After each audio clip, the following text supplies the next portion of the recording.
Guys, you're looking at an old black and white picture. Now, this is not mine, but it is a it's remarkable of how close my childhood was in the little church that I grew up in here in central Mississippi.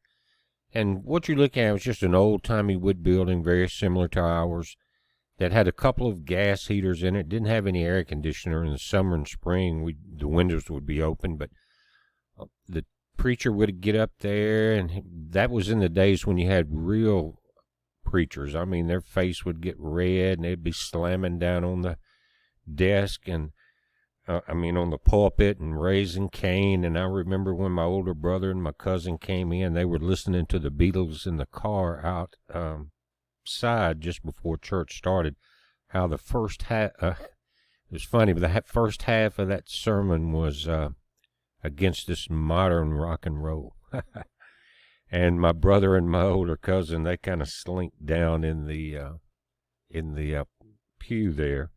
And I remember I was 2 and 3 years old, 4 years old when the memories go back to then. And my great aunt, which was kind of like my grandmother, it reminded me of Tom Sawyer, but she would snatch me up and carry me to this church on Sundays, Wednesday nights, and Sunday evening, Sunday morning, Sunday evening, Wednesday nights. And I'd sit right beside her and behave, and she would have a song book up there, and I couldn't really read the words, and I would try to sing, and that's been a long time ago, guys. I'm 65, and it's over 60 years ago.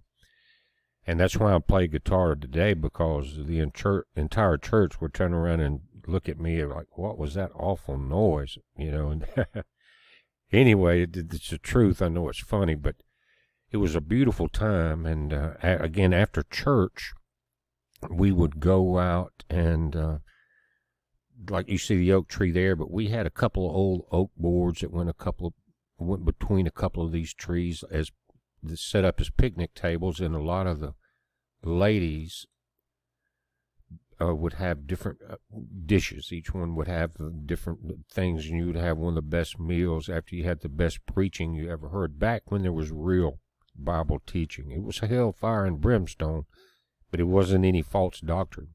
Now, I want to do two things in this video. One is to address some of the comments that I saw in the video before about, well, there's a rapture or there's a gathering back before the one that you're reading about. There's a secret one or whatever it is.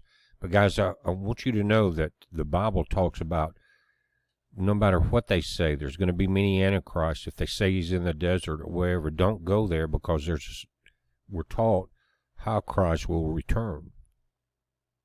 And there's not one before it, and there's not one that the church has taken out early or anything like that.